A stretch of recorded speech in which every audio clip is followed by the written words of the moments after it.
আসসালামু আলাইকুম গাইস, আজকে আপনাদের সাথে নিয়ে এসেছি একটা নতুন রেসিপি, চিকেন বিরিয়ানি রান্না করব।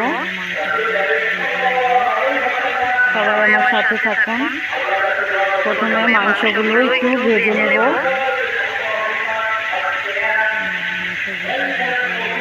মাংসগুলো ভেজে নিচ্ছি। মাংসগুলো ভাজা হয়ে গিয়েছে, এখন এগুলোকে নামিয়ে নিব একটা পাতিলে।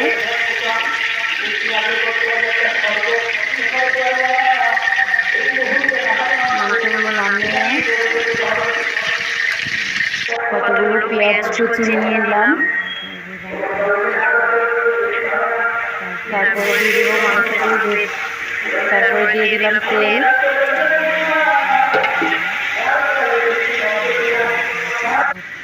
পেঁয়াজগুলোর মধ্যে দিয়ে দিব 2-3টা তেজপাতা,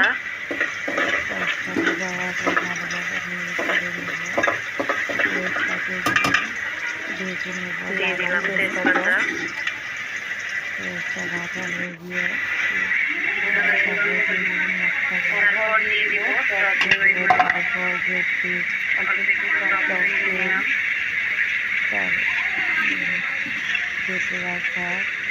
তারপরে দিয়ে দিব বাদাম বাটা, দিয়ে দিলাম তারপর দিয়ে দিব তারপরে একটু পানি দিয়ে মশলাগুলো ভালোভাবে কষিয়ে নেব।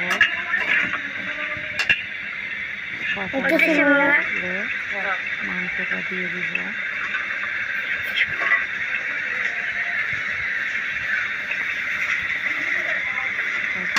মশলাগুলো ভালোভাবে কষিয়ে নিয়ে তারপর দিব মরিচের গুঁড়া,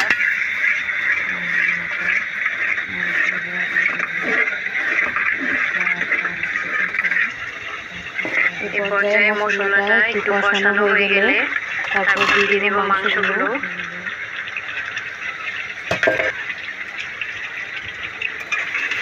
মাংসগুলো দিয়ে ধীরে ধীরে ভালোভাবে মশলাটাকে ধীরে ধীরে কষিয়ে নেব, রান্না করে নেব। মাংসগুলো রান্না করে ভালোভাবে নেড়ে চেড়ে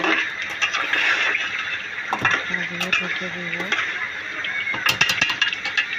মাংসগুলো একটু কষাতে দিব, দিতে হবে। চুলার আঁচটাকে একটু কমিয়ে মাংসগুলো রান্না করব। নাড়াচাড়া করা যাবে না, মাংসগুলো ভেঙে যেতে পারে।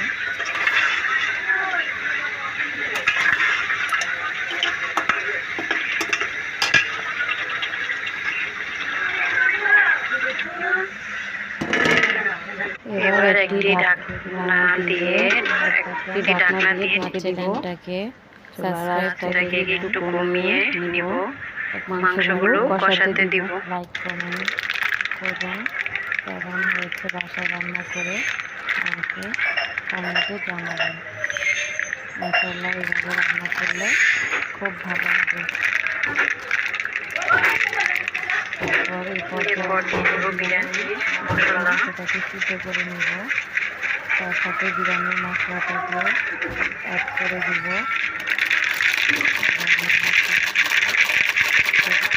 মাংসের মধ্যে দিয়ে দেবেন। আমরা যেভাবে রান্না করি মাংসের মধ্যে 7 প্যাকেট বিরিয়ানি মশলা দিয়ে দিলাম। তারপর একটু নেড়ে চেড়ে রেখে দেব মাংসটা সিদ্ধ হওয়া পর্যন্ত।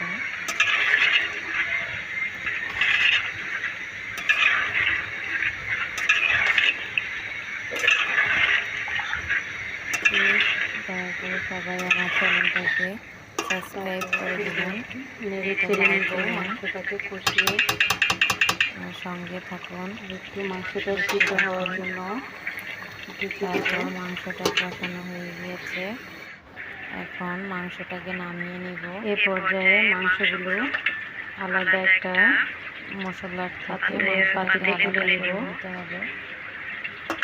মশলাটাকে আলাদা করার জন্য মাংসগুলো উঠিয়ে নিচ্ছি। মাংসটা উঠিয়ে নিব একটা পাতিলে, উঠিয়ে তারপর যেটার মধ্যে একটা হাঁড়িতে দিয়ে দিলাম মধ্যে সে পাতিলে পানিটা বলকাত পানি দিয়ে দেবো। পানিটা বলকাচ্ছে এই কাপটা দিয়ে দিয়ে দিব চাল, ওই কাপটা দিয়ে পানি দিয়েছি। মাংসটাকে চালের সাথে দিয়ে ভালো করে নেড়ে চেড়ে ঢেকে চালের সাথে দিয়ে ভালো করে মিশিয়ে দিতে হবে। বিরিয়ানি রান্না রেডি। বিরিয়ানি রান্না রেডি। সবাই এভাবে খেয়ে দেখবেন, ভালো থাকবেন।